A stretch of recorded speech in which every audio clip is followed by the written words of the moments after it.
Hello students, आज हम पढ़ेंगे रिफ्रैक्टरीज के बारे में। रिफ्रैक्टरीज का मतलब हिंदी में होता है उच्च ताप सह पदार्थ। उच्च ताप सह पदार्थ हिंदी में इसको यह कहा जाता है। रिफ्रैक्टिव मटेरियल क्या होता है, कितने टाइप का होता है, कौन कौन से टाइप का होता है, इसके बारे में आज हम पढ़ेंगे। तो उच्च ताप सह पदार्थ रिफ्रैक्टरीज का मतलब ये होता है कि ऐसे मटेरियल जो हाई टेम्परेचर को बियर कर सके, उच्च तापमान को सहन कर सके। क्योंकि कई जगह हमें ऐसे मटेरियल का यूज़ करना पड़ता है जहाँ हाई टेम्परेचर यूज़ होता है, और जहाँ हाई टेम्परेचर यूज़ होता है वहाँ हमें ऐसा मटेरियल चाहिए होता है जो उस टेम्परेचर तक उसको सहन कर सके, डिस्ट्रॉय ना हो, ब्रेक ना हो, ब्लास्ट ना हो। उसके लिए ऐसे मटेरियल का यूज़ लिया जाता है। रिफ्रैक्टरीज, जैसा कि यहाँ पे लिखा हुआ है, refractories are those specially designed materials capable to withstand at extremely high temperature without being distorted और soften by virtue of their high melting point. यहाँ पर ये लिखा हुआ है कि ऐसे मटेरियल होते हैं जो एक्सट्रीमली हाई टेम्परेचर को सहन कर सके, बहुत ही ज़्यादा तापमान को सहन कर सके। इसका उदाहरण देखें तो हमने जैसे सीमेंट के अंदर उसकी मैन्युफैक्चरिंग पढ़ा था, तो हमने रोटरी किल्न की बात की थी। वो क्या थी? फर्नेस और भट्टियों में, बर्नेस या भट्टियों में इस तरह का मटेरियल यूज़ में लिए जाते हैं जहाँ हाई टेम्परेचर रिक्वायर होता है। वहाँ पर क्या होता है, जैसे सीमेंट में 1600 डिग्री टेम्परेचर तक जाता है, रोटरी किल्न में टेम्परेचर। कांच में हमने देखा था कि कांच बनाने के लिए हमें लगभग 2100 डिग्री सेंटीग्रेड की रिक्वायरमेंट होती है। तो उस टेम्परेचर पर नॉर्मली हम कोई ऐसा मटेरियल यूज़ लेंगे तो वो डिस्ट्रॉय हो जाएगा, ब्रेक हो जाएगा, ठीक है।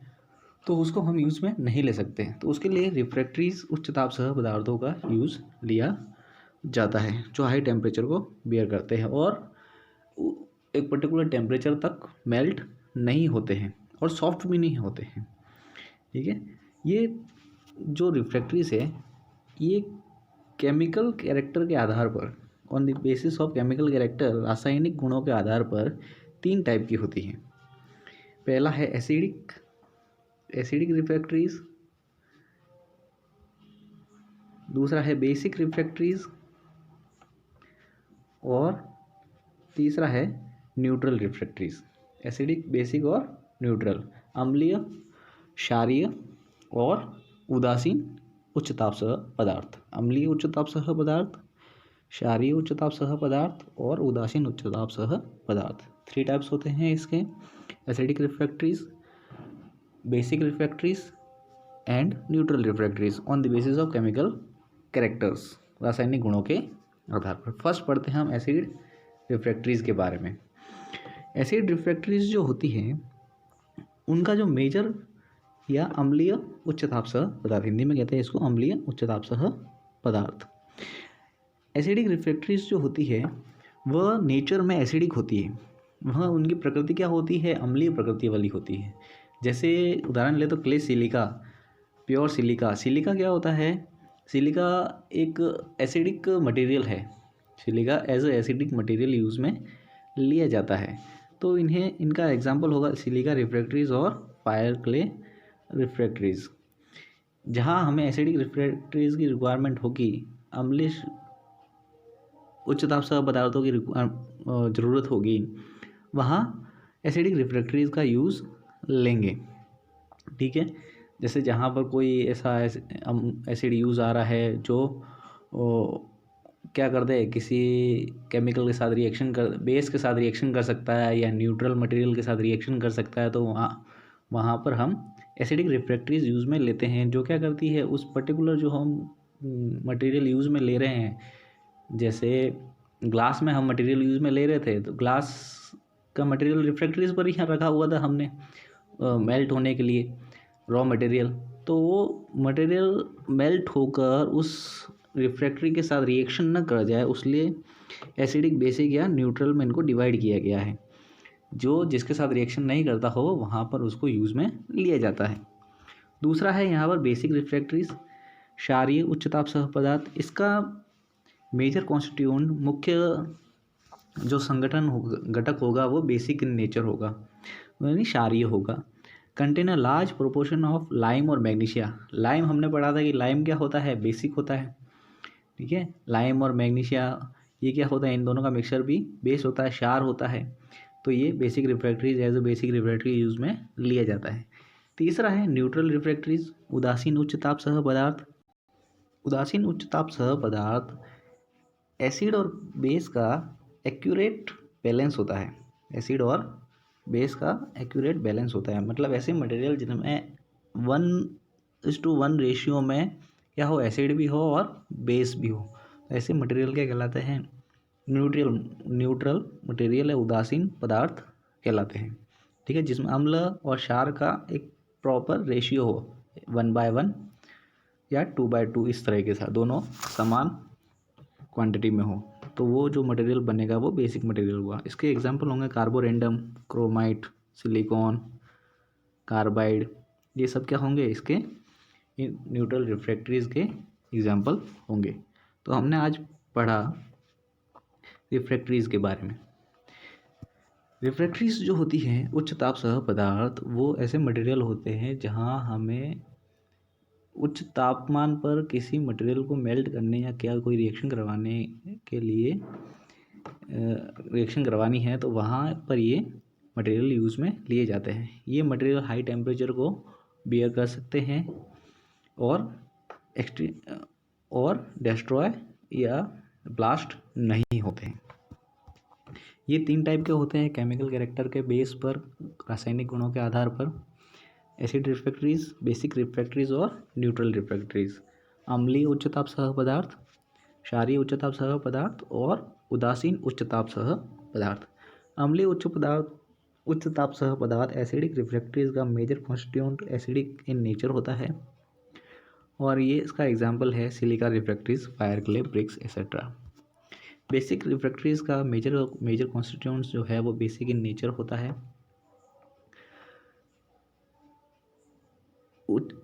क्षारीय उच्च ताप सह पदार्थों का जो मुख्य घटक जो होते हैं वो क्षारीय पदार्थ प्रकृति के होते हैं। इसका उदाहरण है, इसके एग्जांपल है लाइम, मैग्नीशिया, और इन दोनों का मिक्सचर हो सकते हैं। तीसरा है न्यूट्रल रिफ्रैक्टरीज, उदासीन उच्च ताप सह पदार्थ, ये एसिड और बेस का मिक्सचर होता है पर्टिकुलर प्रॉपर रेशियो में, 1:1 या 2:2 में, दोनों सेम कॉन्स्टिट्यूएंट्स होते हैं। इसका एग्जाम्पल है Carborundum, chromite, silicon, carbide etcetera. अब हम इसके प्रॉपर्टीज़ या कैरेक्टरिस्टिक्स के बारे में पढ़ते हैं कि रिफ्रैक्टरीज की प्रॉपर्टीज़ या कैरेक्टरिस्टिक्स क्या हो सकती है, उच्च ताप सह पदार्थों के गुण क्या हो सकते हैं, गुण या चारित्रिक विशेषताएं क्या हो सकती है, गुण क्या हो सकते हैं। तो फर्स्ट यहाँ पर लिखा हुआ है रिफ्रैक्टरीनेस। रिफ्रैक्टरीनेस का मतलब ये होता है कि उसमें हाई टेम्परेचर को बियर करने की कैपेसिटी होनी चाहिए, उच्च तापमान को सहन करने की क्षमता होनी चाहिए। दूसरा है स्ट्रेंथ अंडर लोड। इसका मतलब ये होता है कि हाई प्रेशर पर भी वो क्या करें, उनकी स्ट्रेंथ को बनाए रखें। डायमेंशन स्टेबिलिटीज़, थर्ड है डायमेंशनल स्टेबिलिटी। डायमेंशनल स्टेबिलिटी का मतलब होता है कि हाई टेम्परेचर पर भी वो अपने डायमेंशन में, उनके शेप वगैरह में कोई चेंजेस ना हो। तीसरा है केमिकल इनर्टनेस। इनके अंदर केमिकल इनर्टनेस नहीं होनी चाहिए, मतलब कोई भी हम रिएक्शन करवाते हैं इसके अंदर, जैसे ग्लास को रिएक्शन करवाई हमने, ग्लास के रॉ मटेरियल की या सीमेंट के रॉ मटेरियल की रिएक्शन करवाई, तो वो जो मटेरियल हमने अंदर रॉ मटेरियल यूज़ लिए वो इस रिफ्रैक्टरी के साथ रिएक्शन नहीं करना चाहिए। जो फिफ्थ है थर्मल एक्सपांसन। थर्मल एक्सपांसन नहीं होना चाहिए, मतलब टेम्परेचर के साथ इसके अंदर फैलाव नहीं आना चाहिए। जैसे कुछ चीज़ें होती है जो टेम्परेचर आने के साथ क्या हो जाती है, फैल जाती है और ब्लास्ट होने का खतरा रहता है, तो वो ऐसा इसमें नहीं होना चाहिए। थर्मल कंडक्टिविटी होनी चाहिए। थर्मल कंडक्टिविटी होगी, तापीय चालकता होगी, तभी तो वो क्या होगा, उच्च ताप को सहन कर पाएगा। पोरोसिटी नहीं होनी चाहिए।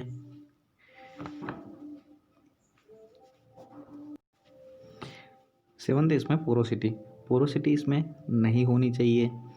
सरंध्रता कहते हैं इसको, रंध्रता, रंध्रता मतलब छेद वगैरह नहीं होनी चाहिए। ठीक है, इसके बाद है रेजिस्टेंस टू कोरोजन, कोरोजन इसमें नहीं होना चाहिए। कोरोजन का मतलब होता है संक्षारण, संक्षारण मतलब है जंग लगना, रस्टिंग, रस्टिंग नहीं होनी चाहिए इसमें, रस्टिंग नहीं होनी चाहिए, जंग नहीं लगना चाहिए, जिससे ये खराब ना हो। Heat capacity, heat capacity next है हीट कैपेसिटी, ताप सहता तो पता ही है, रिफ्रैक्टरी मटेरियल ही होता है कि तो ताप सह सके। नेक्स्ट है परमिएबिलिटी, परमिएबिलिटी मतलब पारदर्शिता नहीं होनी चाहिए इसमें, यानी कि जो मटेरियल हम अंदर यूज़ कर रहे हैं वो बाहर नहीं जाना चाहिए। और बाहर का मटेरियल, बाहर से कोई भी मटेरियल अंदर नहीं आना चाहिए। जैसे एयर भी है तो एयर भी पास नहीं होनी चाहिए उसके अंदर से, ना तो अंदर की बाहर जाए ना बाहर की अंदर आए। अंदर की बाहर जाए तो टेम्परेचर कम होगा, और बाहर की अंदर आएगी एयर अगर तो उससे भी टेम्परेचर पर इफ़ेक्ट करेगा, वो कंट्रोल में नहीं रहेगा टेम्परेचर। तो परमेबिलिटी नहीं होनी चाहिए इसमें। ये सब इसकी रिफ्रैक्टरीज के कैरेक्टरिस्टिक्स हैं।